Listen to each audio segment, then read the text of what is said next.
Coming up on this episode of Flirtations, we welcome the Hot High Priestess herself, Sarah Perl, to the show to share with us how you can use manifestation to harness the power of the universe and the power within you to create your dream dating life and relationships.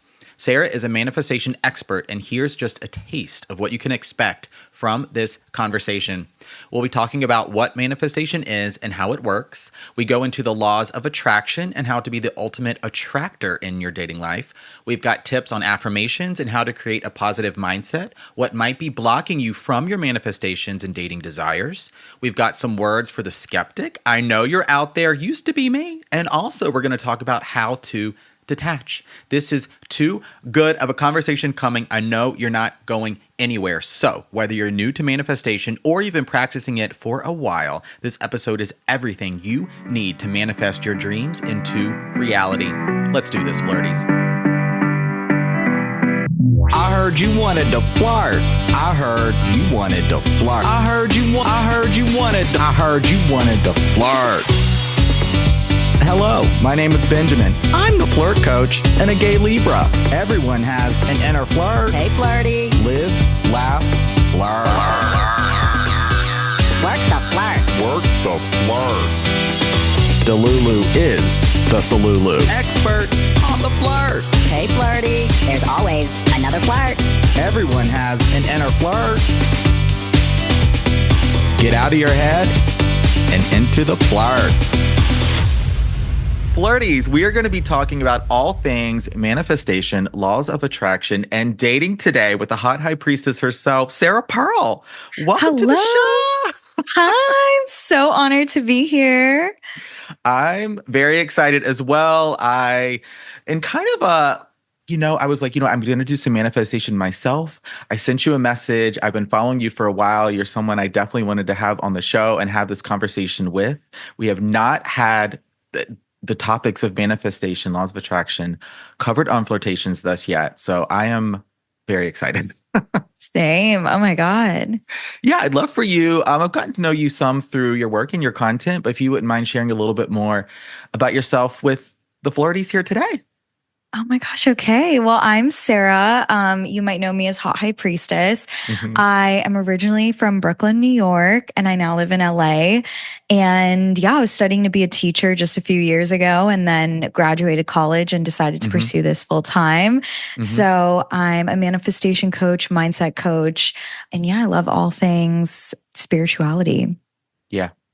Me too. I love talking about energy and vibrations and frequencies and all of that stuff. And so I think we're probably going to be getting into a little bit of that today.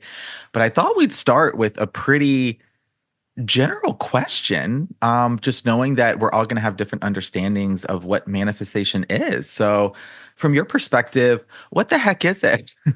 Oh, that's such a good question. What even is manifesting?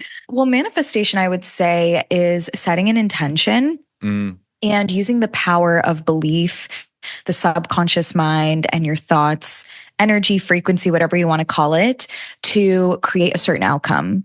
So that's essentially what it is, using your thoughts to create your reality. Okay. And so we're going to be getting into some manifestation strategies for sure. And maybe we'll do that a little bit now. How can someone start to align their thoughts with their actions and just sort of, tap into their manifesting power? Well, I would say the first thing to do, especially when it comes to dating and love, is to really understand yourself, right? And the subconscious thoughts that are running on autopilot about you. And so something I used to deal with was I was actually really insecure. And so, I kept telling myself subconsciously, and I didn't even realize it, that I wasn't worthy of love or that, I would be hurt again. I had this negative programming in my brain that men are evil and all men suck and all men cheat. And so when that's running on autopilot in my brain constantly, that's creating my reality. And that's, who I'm going to end up attracting and the frequency that I show up in. And so I'd say the first step in manifesting is to really get to know yourself and understand what your thoughts are, what your programming is, and to take control of that, because that is the narrative you're replaying is the Yeah. narrative you're creating. So Yeah. I'd say that's the first thing. And then I'd say, then you take control, right? Then you can write the narrative of what you want your life to be. So you can script out your future life, which we can get into that. You can attract your dream partner by getting clear on their qualities and becoming an energetic match to them. So it's really fun. Okay. Let's stay here for a minute. I got a couple questions from the flirties. And so I want to talk to limiting beliefs, scarcity mindset, and from your work and what you see out there, what do you think are some of the biggest limiting beliefs daters have? Oh my gosh, I see so many. I would say amongst women, the one I see the most, I think, is that, men suck. I hear it from everyone. They think men suck, men, are evil. And I get it. I get it because I've been hurt too. But, my mindset on it is there are cities in the world that suck. There are, cities in the world that are great. I just choose to live in a city that I love. And that is my mindset is there's going to be men in the world that suck and there's going to be men in the world that are great. And I just choose to only call in the men that are an energetic match to what I want. And so that's not to say men don't suck. Some of them, but you don't have to be attracting them, entertaining them. And there are ways to filter out who you attract into your frequency. So I'd say that's number one. And another big one, I think, is that I think a lot of people don't know if their person exists in the world. Scarcity mindset is big. A lot of people will not want to end a relationship that they are not enjoying because they're afraid there isn't someone else in the world who, they would love just as much. Or, I think a really common thing is maybe there is someone that's better in the world, but they'll never be this person. And I think that's a really hard thing to cope with. And I think, another limiting belief is, self-doubt and, not loving yourself. And so that obviously influences a lot of people's dating lives.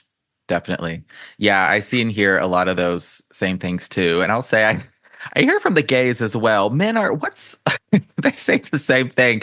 They're terrible. There's no good ones out there, especially if you've been hurt and if your dating experiences are you seem to just constantly attract the breadcrumber and the bare minimum person, right? I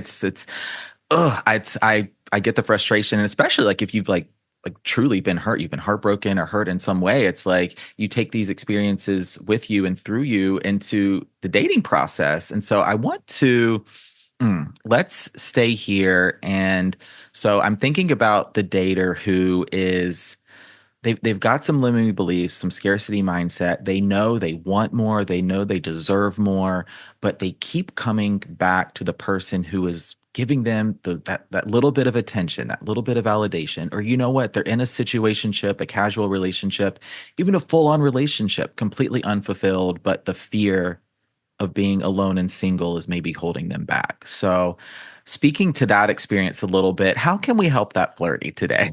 Yeah, well, I feel for that flirty because we've all been there and it's such a real experience. And I think, one of the things that changed my life was understanding this idea of self-concept, which is the idea that, everyone is, you pushed out and you're only ever going to, attract people into your life that match your energy. And the only way to change who you're attracting, who you're letting into your frequency is by changing yourself and your own love for yourself. And so I think the reason that a lot of us will latch on, and I can speak from experience, will latch on to people that mistreat us, that are toxic, that are breadcrumbing us is because honestly, it's what we're comfortable with. It's all we think we deserve. And I think it starts with just elevating, the value you see in yourself, because when you value yourself so highly, and imagine right now you are Kendall Jenner or Kylie Jenner or you are Megan Fox, you would not be entertaining this Dusty because you would see the value in yourself. But the thing is, you are your own Kendall Jenner. You have just as much power to have that amount of self-belief. And so I think it's just about recognizing you are worth so much more than this. Yeah. And how can you start to create the neural pathways to believe that? Yeah. Yeah, I so agree. It's like sometimes I hear it's like when and I love this that I get from your content. It really is about self-love. It's about empowerment. That's a huge theme I get from you. And I hear this from daters sometimes, and sometimes this has been true for me. It's like when you start to love yourself more and that feels maybe unnatural or you're encountering that resistance, it almost feels wrong. It almost feels a little bit selfish if you've been the real people pleaser, if you've been maybe the fixer in dating, like if you've really played that role, to put yourself first feels very uncomfortable. Yes. And I want to Yes. speak to the fixer uppers, the Bob the Yes. Builders and the Build-A-Bear workshops in here, Oh my God, yes. because we've all been there. Uh-huh. And I think like amazing things I ever did was recognize that for me, where that was stemming from was Mm. this like like this desire to save someone or, Mhm. build them into something they, wouldn't choose for themselves. Yeah. It was stemming from this hyper independence and this Mm. survival mechanism I developed through childhood because things were out of my control. And I, did hope for the best of situations. And I recognized that I became a people pleaser, not because that was necessarily innate to who I am, but Yeah. more innate to the fact of like my environment and what Yeah. I had to do growing up to feel safe. And that's actually a big theme, I think, in love and manifesting and even psychology is Yep.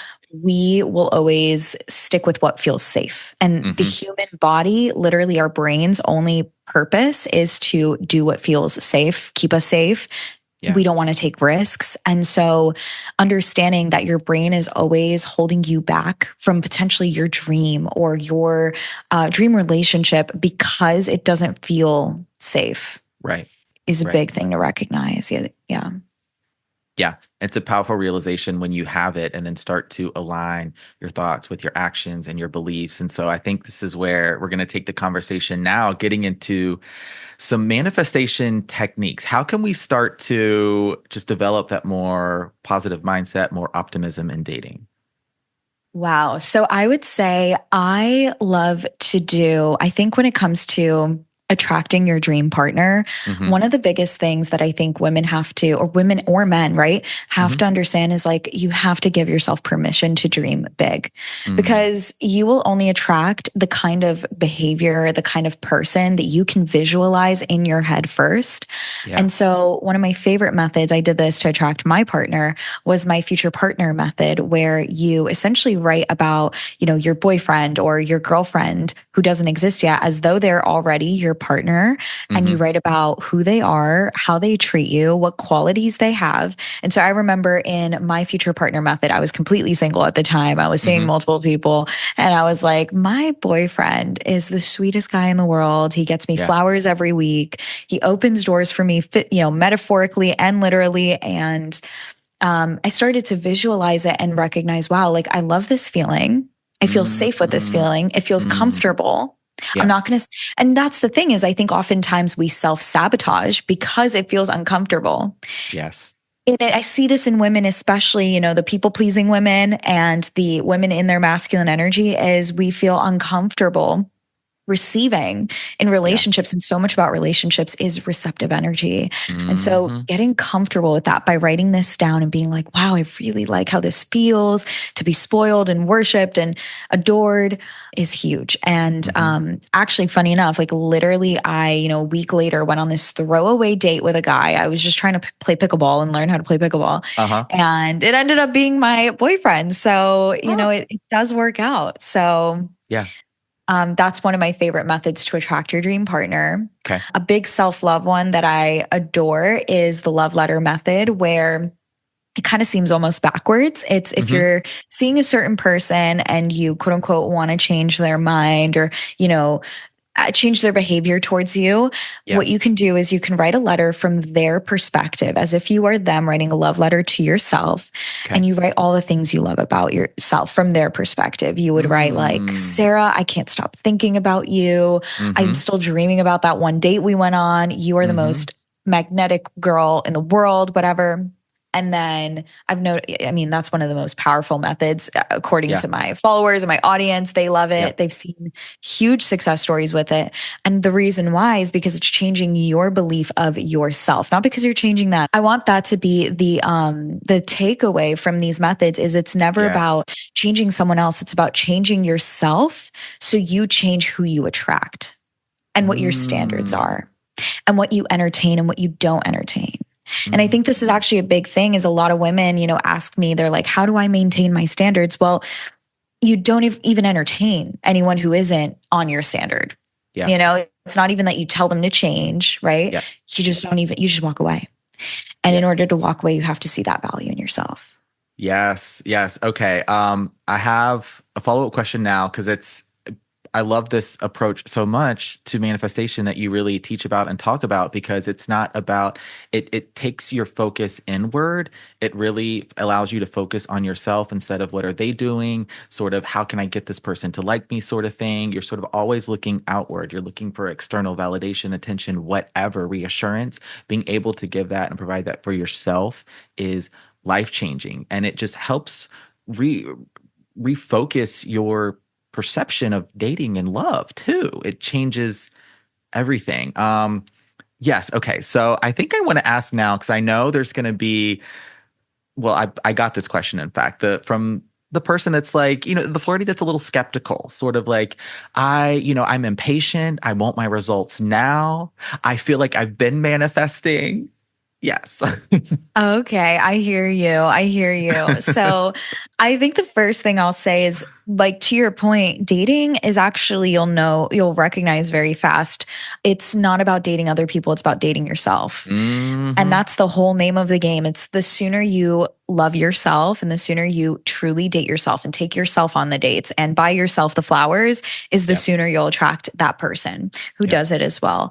And that was the biggest, flip switch that I've ever had. And if you're skeptical, I would say, or if you're impatient or all the things, there's so many people that come into my community that don't even believe in manifesting. And because they're like, damn it, I want to manifest an ex back or whatever, they'll just try, the whisper method or the love letter method.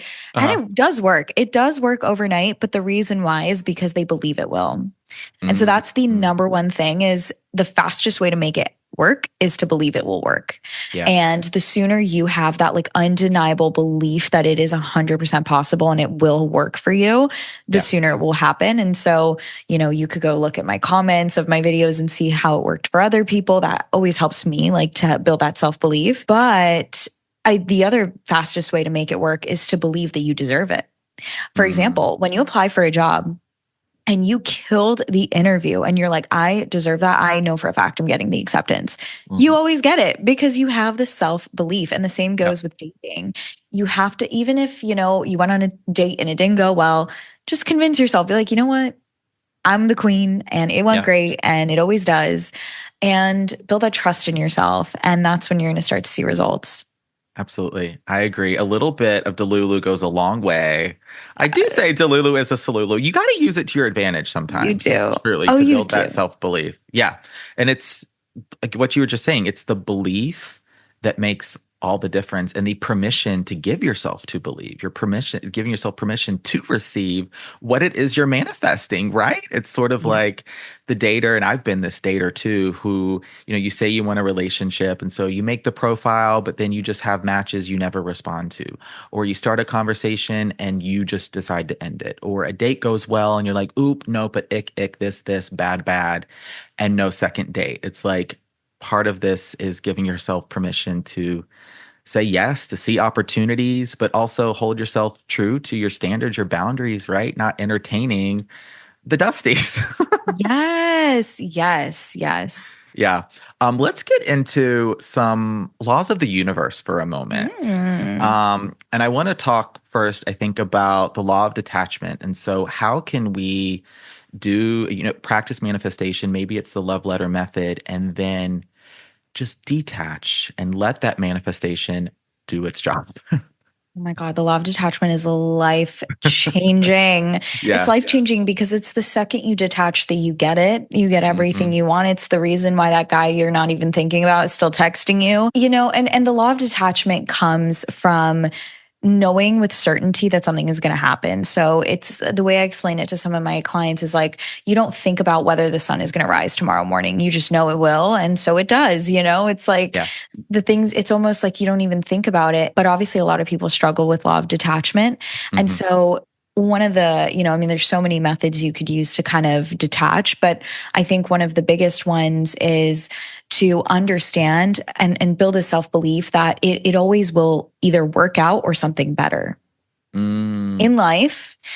And you can look at your track record in life and see that has always come true. Like you always get what you want or something better or a lesson. Either way, it's always a net positive. And so I tell myself this part of the Delulu a little bit, but like I tell myself, and I just truly believe that with everything in life, if it works out, it was meant to be. If it didn't, then something better is on the way. And honestly, that's how it always has come into fruition for me. And so that's an easy way to detach. Another one is to visualize what you want so clearly that you're like, damn, I've already experienced it. It's on its way. There's so many other ways, but I think at the end of the day, you do have to detach because if you're obsessed with it, you're putting it on a pedestal and then you're not the one in power. And anything you put on a pedestal, you're always in that chasing energy, and that chasing energy is an attracting energy. Yeah, that's yeah. We're gonna come back to that in a moment. And I wanted to just say how much I've used the visualization method myself to detach. And one reason I love it is because maybe you close your eyes, you get really comfortable and just visualize everything about it. Tap into all your senses, not only what you see, what you hear, what you feel, what you smell. How do you feel in your body? Is there a breeze blowing against your skin? Like give yourself permission to feel all the senses and feel it. And allow your body to remember to store that and then call it back when you are having moments of doubt, when you are on a date and you start to get anxious. Like you get to create these emotions and feelings in your manifestations and then keep them. Yes. It's almost like a memory. Yes. 100%. All right, let's speak to, going back to what you said just a moment ago, I got this question from a flirty and I'm going to read it word for word. This flirty says, right person, wrong time. Why does the universe let this happen? And don't say to be a lesson, LOL. So for the person that is, maybe speaking to the timing piece of dating a little bit and also detachment. Wow. I was going to say it's a lesson, but so obviously it's in part a little bit of a lesson, of course, but I also think, you attract who you are in a match to at that time. So like, I'm even thinking back to when I was in college and the people I was dating, it's like, I could say it was right person, wrong time, but really it was an energetic match to the love I had for myself, truly. Yeah. And I can only see that in hindsight. And the men that I attract now into my life are a complete reflection of what I believe I deserve now. So, it almost is right person, right time because, like that's what you kind of almost are attracting into your energy. And I believe in divine timing. I do think that and I've had this happen in my life where it like doesn't work out now, but years later, someone comes back and they're, in a different place or a different state, sometimes long distance turns into short distance. Things happen. And I think trusting in the timing is so important because I don't know, I just believe things unfold as they're meant to. Yeah, I do too. I am a big believer, and this is something that I have to believe just to keep me hopeful, just to keep my belief alive, to keep me sane sometimes, is that yes, everything happens for a reason. In hindsight, the reason usually reveals itself, but also it's like not necessarily having to see, like speaking to this flirty, everything as a lesson. Sometimes it's an experience. Sometimes it's maybe character building. Sometimes it's redirecting us back onto our path. Sometimes it's a way to highlight something within ourselves, maybe speaking to something that we need to grow from, or just, it's what's meant to be will be, but also the timing doesn't unfold on the timeline we want. That's the Right. that's the hard part. I know. And I Yeah. really like what you said about it's like an experience or redirection because I've definitely had that in my life. Like when I first moved to LA, I was seeing a guy who was like dream man vibes, like whatever. And he Mm-hmm. ended up moving out of LA. So it didn't work out. And I could have said, right person, wrong time. But seeing him and the kind of the way he lived his life, he was such an inspiring figure in my life that I Mm. ended up losing like 10 pounds. Like as soon as I like stopped seeing him because Mhm. I was like, wow, he cares for his body. He has grown a business. Like I felt like I swear I attribute so much of like who I am today to Mm. that like those few dates that I went on with that guy. Yeah. And even though it didn't work out, I feel like he was like, I mean, not to say a lesson, but like he was a growing opportunity. Like Yeah, there is that. So I think ask yourself like, how can I alchemize this into something positive in my life? definitely. Yeah, Yeah. I feel the same way. And okay, so laws of attraction. Let's get into, we've been alluding to it throughout the conversation. And so I've got a few questions here just about, yeah, maybe we start with that. What is or are the laws of attraction? So, the law of attraction is the idea that where focus goes, energy flows. So, like attracts like, if you say positive affirmations, for example, you will start to see positivity in your reality and therefore take on positive opportunities. And so, could say men suck and that's where your energy and frequency is going. And so that's the only thing you're going to, see in your reality. Yeah. And then you're spotlighting the things you don't want. And then you're Yep. only walking in that direction. And so the law of attraction is the idea that it's actually backed by psychology to a large degree. It's the reticular activating system. Mhm. If you say to yourself, I love red Teslas, and suddenly you're seeing red Teslas everywhere, that's Right. not because there's more red Teslas, but necessarily, but because that's where your focus is going. Yeah. And this is something I say sometimes. I mean, I don't think I've ever said it in one of my yoga classes, but we hear it in yoga all the time where energy goes, intention flows, or intention and energy. It's like very much where you direct your focus it's what you're going to see. And it's what you're going to feel. It's what you're going to observe. And so, yeah, let's stay here and maybe offer the flirties a few affirmations they could use really just to practice the law of attraction. I love it. I love affirmations. Mhm. I would say my favorite affirmation, I think this was the most life-changing one because it was the first like affirmation I started saying every day was, I don't chase, I attract. What belongs to me will simply find me. And that's actually a really great affirmation for the law of detachment as well. Another one is the partner I seek is also seeking me. And I now release any blocks that are standing between us. I actually use that to attract one of my previous boyfriends. So, I would say another one is my energy is expensive and exclusive. I love that one. Ooh, yeah. And it is a privilege to be in my presence. I love that one. And I am the blueprint for blank. I'm the blueprint for success. I'm the blueprint for, divine love. Yeah. What have you. But you can come up with your own. I think, everyone has their own kind of affirmations that they like and find one that really resonates with you. Yep. And I would say either write it out or say it out loud every day. I say mine in the mirror. So Okay, cool. That was going to be my next question is how do you practice it? Is it something you write down? Can you say it to yourself internally or even speak out loud? It's, I think, more about the consistency than anything. Yeah. Back in the day, honestly, I was saying it to myself in the mirror, but I was also using the audios on TikTok and recording myself every day and putting it into like my private, I was uploading it on my private or whatever. So, saying it every day is life changing. And I also like on new moons and full moons, I'll like write it out like 10 times or whatever. But whatever you need to do to ingrain it into your head is the most important thing. Yeah. And then practice that detachment and keep believing in yourself. Like, because I used to be the manifestation skeptic too. And I got into it a few years ago.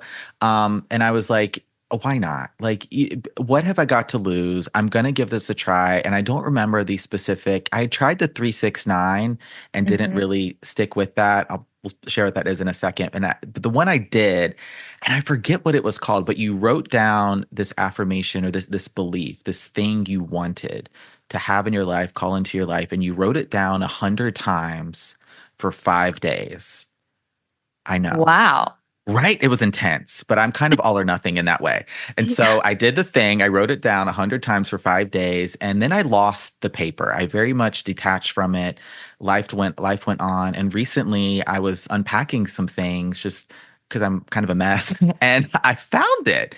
And so many of these things that I wrote down were either happening, had happened, were in the process of happening, and one was doing this, having this podcast and a platform where I was really just in the infancy of my coaching journey, in the process of quitting my 9 to 5, very lost, very confused, very scared, looking for direction, answers, clarity of any kind. And I was very much just like throwing my hands up. What's going to happen? But I was clear in my direction of what I wanted and what I was calling in. And yeah, so this was years ago, 3 years ago, but it worked. Wow. Oh my God. Yeah. And it's Yeah. always like that, right? It's like you'll look back, like I mean, I have manifesting journals from like freshman year of college, and I'll reread them and I'm Yeah. like, oh my God, it's like I'm living in the manifestation. It's the Yes. coolest thing. It's That, unbelievable. yeah. And we forget so often that we are living, breathing through what we once dreamed of. So Yes. yeah. Yeah. And it's like giving yourself just that acknowledgement when it starts to happen, and just how freaking good it feels, because in the process of manifesting, there's also a lot of work. There's a lot of effort. When we talk about detachment, it's not as if you're just sort of like sitting back on the couch and, I don't know, the man is coming through the front door kind of, or like, oh, maybe not. I shouldn't say that, but just appearing into your life, Right. Yeah. We're still trying. And what was do you know the 3-6-9 method? Yes. So the 3-6-9 method is where in the morning you write an affirmation 3 times, in the afternoon you write it 6 times, and then at night you write it 9 times. Okay. And then you repeat it, I guess, every day. But okay. All right. That was the 3-6-9. I liked that one too, because it was just cool. it's right. cute. Yeah. Let's talk. Okay. So getting into some flirting strategies, spending the last bit of this conversation on some flirting and dating strategies. So this question comes from a flirty. Let's set the scene. Let's say you're at a party and there's a cute guy you want to flirt with. How maybe can you use the law of attraction, or just be in your attractor energy to make that happen? To call him over. Yeah. Kind of to attract him. So that's actually my first thing is this was one of the biggest shifts I made in dating that I think warranted me like the best results, was I shifted from being the pursuer to being the attractor. So instead of, walking into a party being like, I'm going to look out for the hottest guys and I'm going to go up to him and flirt with him, which like still works, don't get me wrong. But I have been using more of like I'm going to become a magnet for that kind of person. And something I'll do is one of the things I do now is if I'm going somewhere important, I'll, put extra care into my appearance so that I feel when I walk out of the house, I'm the hottest looking babe. And I love how I look and I feel confident, because that's the number one thing. I will usually make eye contact. That's a big thing for me, is like eye contact, even if it's across the room, and, give them the eyes.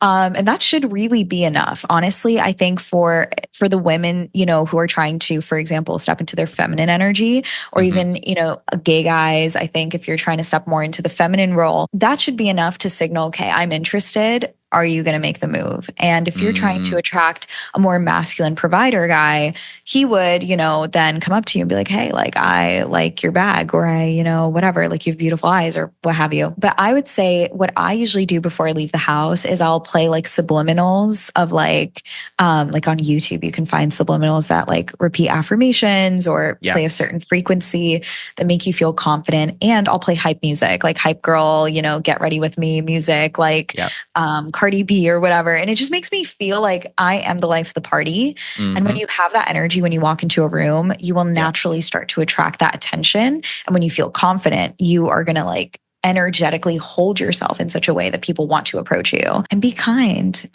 compliment people. And, you can always ask a question like, hey, where's the the mimosas or whatever, keep it casual. Yeah. And give them a hint. And if they are interested, they'll pursue. Yes.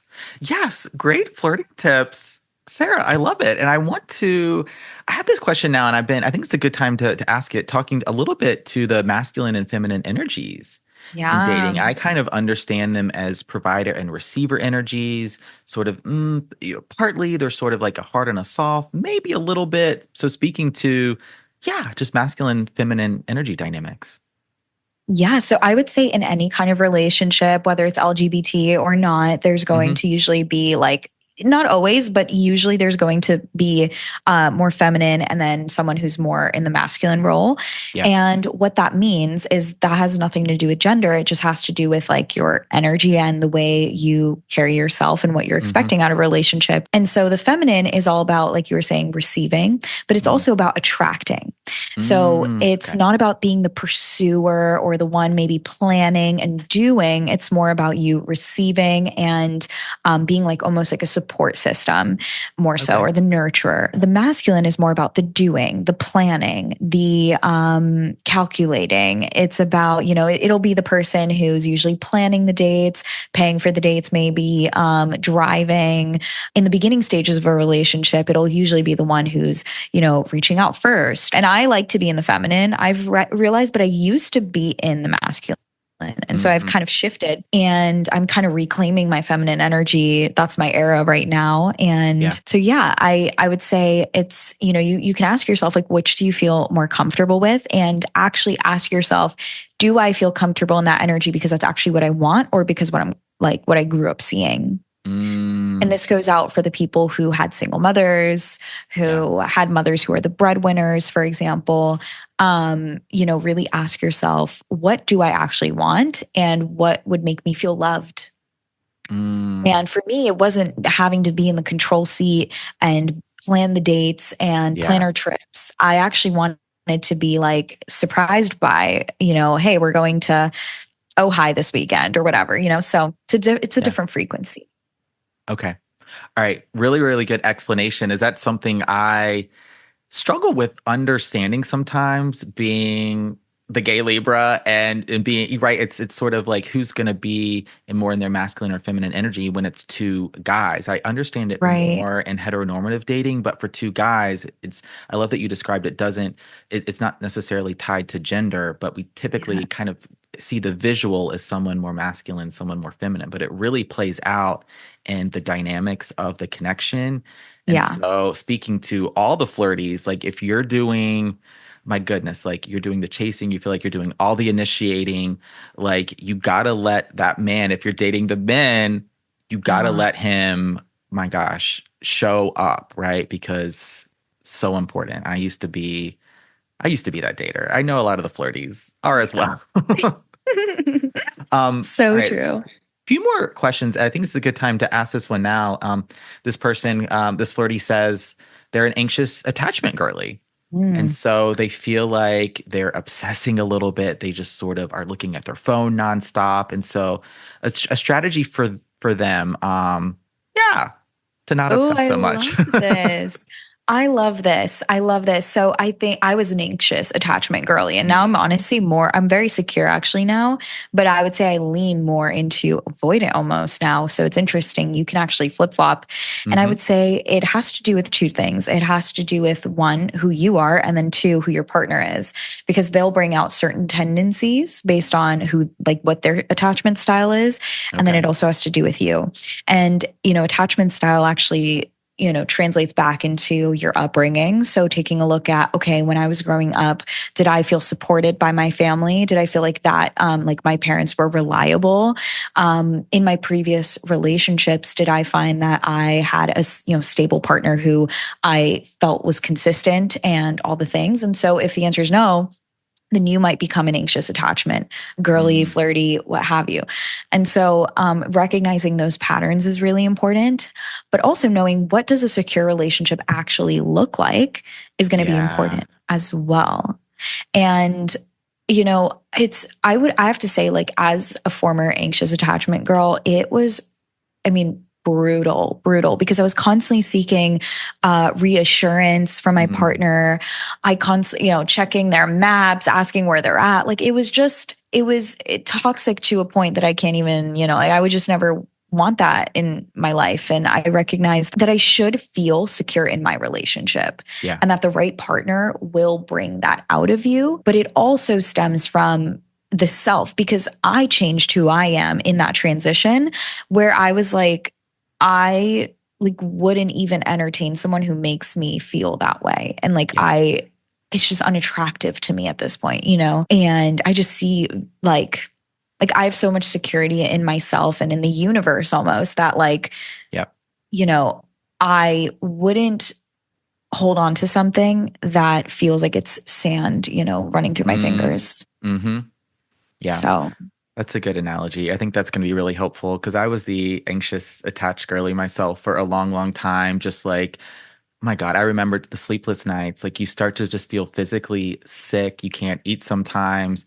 You're looking at your phone. You're seeing if they're active, their snap scores going up or something like that. But why won't they text me back? And it's like, I was very much just, I like you said, I wanted the reassurance that someone was there. I was very much chasing that security, really trying to feel good in that connection so I could feel good about myself in many ways. And now I feel your experience. I've gone a little bit more avoidant, so to speak, because I now know what I won't tolerate and what I won't stand for in dating. And it's like my boundaries are so firm and so clear that you don't get, I mean, I'm compassionate and patient, but you don't get a lot of chances. yeah. I'm not chasing you. Like I'm going to put forth some effort, but you got to at least meet me halfway. And so it means you might go on fewer dates, but the quality of those dates is going to be so much better. Yes. And I think a big point to the anxious attachment is it's all about control. You want to control, you want to manipulate the outcome to a degree. You want to feel in control, and relationships by nature do require trust, and they require you to release that control. And that's actually very feminine energy. So feminine energy is very much being in the river and letting the river take you wherever. And it's almost easier because the river is taking you, but you have to trust that the river will take you where you want to go. Versus hiking in the mountains, it's much harder, but you're the one in control. So I had to learn to step into my feminine energy to a degree, to step out of the anxious attachment and elevate my self-worth so much that I was not comparing myself to other girls that he could be seeing or what have you, and releasing that need for control, because I realized if I'm going to enter a relationship, one, I have to almost put myself on the pedestal so I'm not the one chasing. And two, I have to be willing to trust and let go. Yeah. And if you're not, then, it's going to be hard to date because you do have to release a little bit of that control. Yeah. I'm glad you mentioned the control piece, because that's such a big part of the anxious attacher experience, is that just wanting to control the outcome or just control this person, bring them closer to you, but being able to let go and trust. All right. I think we're going to, I think that's going to be a really beautiful place to start to wind down the conversation. And so for the flirty, I got this question here. It's I've been saving it until the end. We've been talking about it all conversation, but how to attract my dream partner, how to just trust in the universe, to let go, to believe it's going to happen. It's possible. Yeah. Yes. Oh my God. Well, I want you to know that if you're listening, it's on its way to you. If you exist in the world, your match exists in the world. And I just believe that. I do. There's so many people in this world. And I think it starts with having just an extreme abundance mindset. And for me, that started by seeing people in really happy relationships, even if it was Pookie and Jet on TikTok, and seeing, wow, this does exist. And there are beautiful relationships out there. And all I have to do is become an energetic match for the person I'm trying to call in. And I have to know what that person, what their qualities are, who they are. So that's where that one method we were talking about comes in. Yeah. But visualize it, feel their presence, feel their energy before you've even met them.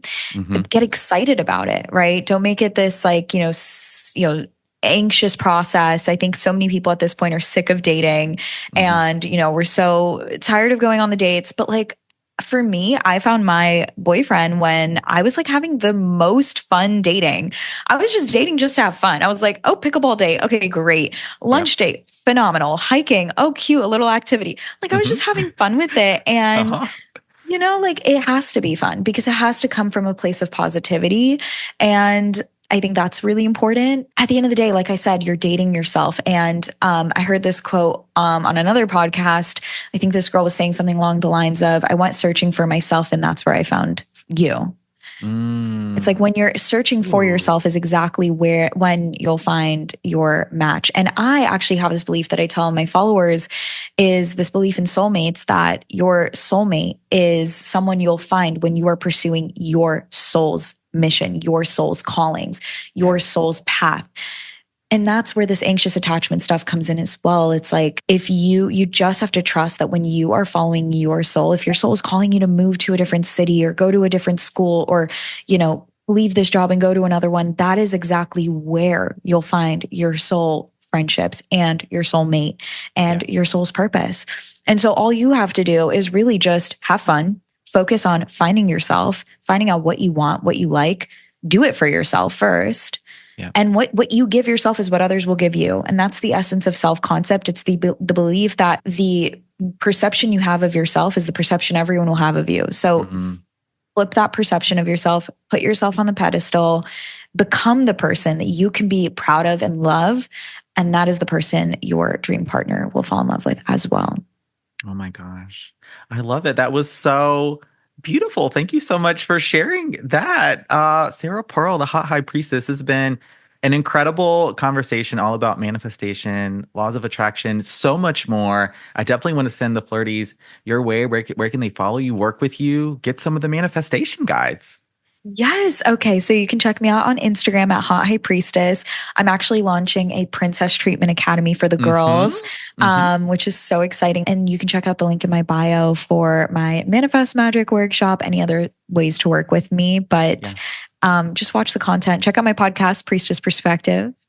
And rate the podcast 5 stars right now, flirties. Heck yeah. I'm going to send all the flirties your way, to the podcast, to your socials. And I'll continue to follow and support and share. And just thank you so much for sharing this space with me and the flirties and having this conversation today. Thank you. Thank you guys. Have a great day. Flirties, that's a wrap on this episode, the manifestation episode of Flirtations. I was so excited to bring this to you right around the turn of the new year, as I know some of you are going to be manifesting lots of fun and exciting things, setting some New Year's resolutions, some intentions for the new year. And I thought this would be the absolute perfect episode with the perfect guest to transition us, to get us ready for all that is coming in the new year. New beginnings, new opportunities, new year, who dis, new you. Thank you so much, Sarah Perl, the Hot High Priestess, someone that I just quite honestly fangirl over a lot. Dream guest to have her on Flirtations. Thank you so much. I hope you enjoyed this conversation, got some really fun and cool new takeaways to start manifesting, being the ultimate attractor in your own lives, whether you're dating, in a relationship, or enjoying the single life. Thank you so much for listening. Could not do this without you. You truly make this all possible. The Flirties, thank you for helping me manifest my own dreams. Yes. All right. Yes. Happy early New Year if you're listening to this prior to New Year's Eve. If it's after the 31st, Happy New Year to you. And thank you again for listening. My name is Benjamin. I'm the Flirt Coach and Gay Libra, signing off officially here at Flirt Headquarters. Flirty salute, flirty. Happy flirting.